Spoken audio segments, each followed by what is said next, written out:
Ito guys, update tayo about na naman sa ating to guys. Ito po yung topic natin for today guys. Paano pinapakita o pinaparamdam ng pamilya ni Paolo Avelino na tanggap nila si Kim Chu sa pamilya Avelino? Pinapayuhan ba sila ng mami ni Paolo? Anong negosyo ang timpaw na nakasosyo silang dalawa? Kailan ba sila magpakasal ng Kimpaw? Eto guys, yan po yung ating topic for today at umpisahan na po natin guys. Eto na guys. Munang kumpirmasyon sa relasyon, plano sa kasal o negosyo sina Kim Chu at Paolo Avelino.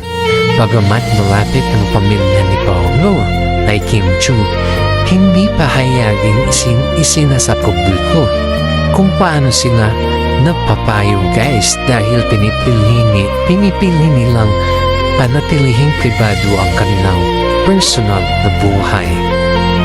Narito ang mga detalye base sa kanilang mga naging pahayag. Ito na guys. Magtanggap ng pamilya. Masayang tinanggap ng pamilya ni Paolo ang actress kung saan ay nagkaroon na si Kim na okasyon kung saan ay makasama niya ang pamilya. Ang magandang pagtanggap ng pamilya ni Paolo Avelino kay Kim Chu guys ay makikita sa mga sumusunod na sitwasyon at detalye. Pagkakahawig at reaksyon ng fans. Mainit ang pinag-uusapan ng mga tagahanga ang kapansin-pansing pagkakahawig ni na Kim Chu at ng mami ni Paolo. Marami ang matutuwa at nagsasabing magkamukha ang magbiyenan na nagpapakita ng positibong pagtanggap sa posibleng pagiging bahagi ni Kim ng pamilya Avelino balang araw. Magpapakilala sa pamilya. May mauulat at usap-usapan sa social media na naipapakilala na si Kim sa pamilya ni Paolo at dinadala na rin ito sa kanilang tahanan. Pagamat pribado ang pamilya guys, positibo ang naging reaksyon ng mga nakakasaksi sa kanilang maging interaksyon. Yan po guys. Banding sa mas malawak na pamilya. Bukod sa sariling pamilya ni Paolo guys ay naging mainit din ang pagtanggap ng mga taong malapit sa kanya. Halimbawa guys ay ang naging positibo ang reaksyon ng marami nang mapansing free-na-follow ni LJ Reyes na ina ng anak ni Paolo na si ate guys, si Kim Chu sa Instagram matapos magkasama sa network na nagpapahiwatig ng maayos at bukas na relasyon sa pagitan ng kanilang pamilya. Ayan po guys. Payo ng mami ni Paolo. Walang pampublikong pahayag ang ina ni Paolo ukol sa pagbibigay ng payo sa kanila dahil iniiwasan nilang pag-usapan ng detalyado ang kanilang relasyon sa social media. Walang binabahaging pampublikong pahayag ang ina ni Paolo tungkol sa pagbibigay ng payo sa kanila ni Kim guys. Pinipili ng pamilya ni Paolo na manatiling pribado ang kanilang personal na buhay. Kaya naman iniiwasan nilang pag-usapan ng detalyado ang takbo ng relasyon ng dalawa sa media. Narito ang ilang karagdagang impormasyon ukol sa sitwasyon ng kanilang pamilya. Guys, pribadong pamumuhay. Hindi showbiz ang pamilya ni Paolo na nananatiling sa Baguio kaya naman bihira silang magsalita o magbigay ng payag sa mga interviews o social media. Respeto sa Kimpaw. Ipinapaubaya ng pamilya ni Kim at Paolo ang desisyon sa takbo ng kanilang relasyon. Ayon kay Paolo guys sa mga nakaraang panayam, mas pinipili nilang huwag madaliin ang mga bagay-bagay at i-enjoy ang kung ano ang meron sila ngayon. Suporta sa likod ng kamera. Pagkamat walang binibigay na public advice, ang tahimik na pagtanggap at wala ng issue mula sa pamilya ay sapat ng indikasyon ng kanilang buong suporta sa dalawang aktor. Yan po guys. Pangalawang topic natin for today guys ay yung mga negosyo ng Kim Pao. Sa ngayon guys ay nakatutok ang dalawa sa kanilang mga proyekto sa telebisyon at pelikula, pati na rin sa kanilang out of the country concert tulad ng Love Kim Pao. Wala pang opisyal na negosyon nag-asosyo silang dalawa. Walang opisyal na magkasamang negosyo sina Kim Chu at saka si Paolo Abilino sa kasalukuyan. Bagamat magkapareho sila sa maraming matatagumpay na proyekto sa telebisyon at pelikula. Ang kanilang mga pinagkakakitaan bilang magkasosyo ay nakatuon lamang sa isang industriya ng showbiz at entertainment. Narito ang tunay na estado ng kanilang mga individual na negosyo at karera. Sariling negosyo ni Kim Chu. Si Kim ay isang matagumpay na entrepreneur. Pagmamayari niya ang House of Little Bunny Philippines, isang sikat na online bag business na inilunsad niya noong 2022. Bukod dito guys ay may-ari din siya ng commercial na usali sa Cagayan de Oro.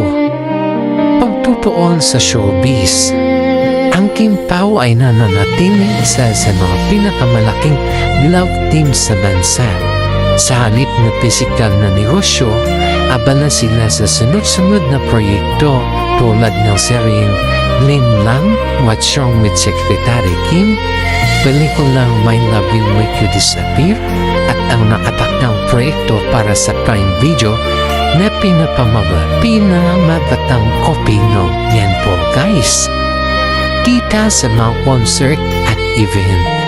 Kumikita silang magkasama sa pamamagitan ng mga sold out na out of the country concert tour, mga fans mate at mga pinagsasamang brand endorsement. Ngunit ang mga ito ay mga kontrata sa ilalim ng kanilang management at network. Hindi isang hiwalay na korporasyon o negosyo guys. Dadako tayo sa iba iba naman topic guys. Plano sa kasal. Walang nakadapnaw petsa o plano sa kasal ng dalawa at hiniling ni Paolo na magdahan-dahan muna ang lahat dahil galing si Kim sa isang iwalayan. Walang katotohanan ang mga usap-usapang ikinasal na o nagpaplano ng magpakasal sina Paolo Abilino at saka si Kim Chu. Ano kung makalat na balita o kung sa seryosong prenup agreement guys, sekretong kasalan sa dalampasigan o planong mapapakasal o pagpapakasal sa Italy ay mga haka-haka lamang ng mga fans o eksena mula sa kanilang serye. Ayan po guys, ayan po. Narito ang mga tunay na konteksto sa usapin ng kanilang mga kasal at relasyon. Eksena sa telebisyon, ayan po. Ang mga larawang ito sa video ni Kim Chu at saka si Paolo na nakadamit ng pangkasal ay madalas nakita sa social media ay hango sa pagtatapos ng kanilang hit serye ng What's Wrong with Secretary Kim at sa special pin-off ni ito na si A. Kim posibleng wedding. Ang seryeng What's Wrong with Secretary Kim guys ang spin-off nitong A. Kim posibleng wedding ang pangunahing dahilan kung bakit naglipa na ang mga larawan at video ni Kim Chu at saka si Paolo Abilino na naka-wedding attire. Dahil sa husay ng kanilang pagganap at matinding chemistry guys, maraming fans ang nadadala sa mga eksena. Ayan naman madalas na ginagamit ang mga clip nito sa social media upang gumawa ng mga haka-haka o fan edit tungkol sa totoong buhay. Narito ang mga mahahalagang detalye tungkol sa sikat na kasalang ito sa telebisyon. Kwento ng kasal. Sa takbo ng kwento ay nagpasya mga karakter ni na Brandon, Paulo at Kim naman si Kim din yan na magpakasal bago ang nakatakda nilang pag-alis patungong Korea. Simple ngunit romantiko.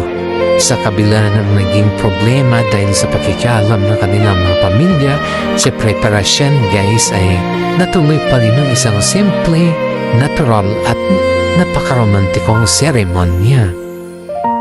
Pagpapalitan ng sumpahaan. Naging emosyon ang papapalitan nila ng wedding ring at vow. Nangako si Brandon na mamahalin at protektahan si Kim habang buhay. Na nagpapasalamat naman si Kim dahil tagpo muli ang kanilang landas paglipas ng higit na 20 na taon. Mula sa social media. Dahil mukhang totoong-totoo ang kasalan sa string gays ay naging mitsa ito para sa iba't ibang viral post na kung saan ang ilang tagahanga ay nag-edit ng mga peking balita tungkol sa secret prenup o sa civil wedding sa totoong buhay. Ito nila isang explanation natin sa paninindigan sa privacy guys. Parehong pinoprotektahan ng dalawang ang kanilang personal na buhay at wala silang opisyal na kumpirmasyon kung makarelasyon ba sila sa totoong buhay. Nananatiling non-commercial o kubitan o umiiwas si Kim Chu at saka si Paolo Avellino sa pagbibigay ng opisyal na label sa kanilang relasyon. Bagamat madalas silang makita magkasama sa labas ng trabaho o may lantaran silang papapakita ng suporta sa isa't isa, pinili nilang wag itong kumpirmahin sa publiko guys. Narito ang mawaling pahayag o patunay sa kanilang panindigan sa privacy. Paiwas na sagot sa media. Sa press conference ay para sa kanilang serye ng Dalibay noong Pebrero 2025 nang tanungin sila ukol sa kanilang real score. Pabirong sumagot si Kim ng ikabubuti ba yan ng ekonomiya ng Pilipinas? Yan. Pabuninaw ni Paulo. Sa kaparehong okasyon guys ay binigyan ni Paulo ng score na 100 ang kanyang karamdaman o nararamdaman para kay Kim. Ngunit ang usisain kung kumpirmasyon na ba na ito na sila o sila na. Agad niyang nilinaw na I did not admit anything. I just gave a score. Iyan po sabi ni Paulo guys. Mga sweet gesture sa kabila ng kawalan na pag-amin, kinumpirma ni Kim na nakatanggap siya ng mga bulaklak mula kay Paulo noong Valentine's Day noong 2026 ngayon ng po guys, ay inihayag din ang actress na masaya siya dahil napapasaya siya ng aktor. Evolusyon ng relasyon. Ayon sa kanilang mga panayam, nagsimula ang kanilang malalim na samahan bilang makaibigan sa set ng Vinlang noong 2023. Mula noon guys ay mas pinili lang protektahan ang kung ano man ang meron sila upang maiwasan ang ingay at pressure mula sa labas. Prinsipyo ni Kim sa kasal. Sa mga nakaraang pahayag ng actress guys, binigyan din niya na hindi siya masisikmurang makipag-live-in o lumipat sa isang bahay kasama ang isang kapareha hanggat hindi sila opisyal na ikinasal. May ilang taga-masid at tagahanga na agad dumipensa sa nakumakalat at chismis na nagbi-live-in o nagsasama na sa isang bubong si Kim at saka si Paulo gamit ang nakatag na prinsipyo ng actress. Kilala si Kim sa pagiging tradisyonal pagdating sa usapin ng kasal at pakikipagrelasyon. Narito ang mga basehan ng prinsipyong ito na madalas sandigan ng kanyang mga taga-suporta. Pinalaking tradisyonal. Si Kim ay pinalaki ng isang pamilyang may kulturang Tsino at Pilipino na kung saan ay labis na pinagpapahalagahan ng basbas ng magulang at ang kasal bago ang pagsasama. Depensa ng fans laban sa isyu. Noong pumatok ang maling ulat tungkol sa umano'y shared condo o live-in arrangement ni Kim at Paulo guys ay agad na binuhay ng mga taglahanga ang mga nakaraang payag ng aktres. Ginamit ito bilang patunay na hindi gagawin ni Kim ang makipag-live-in na walang selyo ng kasal. Respeto sa sarili at pamilya. Sa kanyang mahalagang karera sa showbiz, laging pinapakita ni Kim ang kahalagahan ng pagrespeto sa sarili at sa kanyang pamilya. Para sa kanya guys, ang kasal ay isang banal na sumpaan na hindi dapat pinaglalampasan o pinapalitan ng mabisang pagsasama ng hindi palikal o selyo. Fokus sa karera. Sa kasalukuyang guys ay mas pinili ni Kim at Paulo na focus sa kanilang pagkasunod-sunod na proyekto sa pag-arte tulad ng pelikulang My Love Will Make You Disappear at seryeng Dalibay upang mas mapalago pa ang kanilang tambalan. Ang makasunod na proyektong My Love Will Make You Disappear at ng Dalibay ang kasalukuyang pinagkakabalahan ng tambanang Impaw upang mas mapalago pa ang kanilang karera. Ang mga proyektong ito guys ay napapakita ng kanilang versatility mula sa romantic comedy patungo sa seryosong drama. Narito ang mga detalye sa kanilang magkahiwalay na proyekto. My Love Will Make You Disappear. Ito ang kanilang pinakabagong romantikong comedy film sa ilalim ng Star Cinema.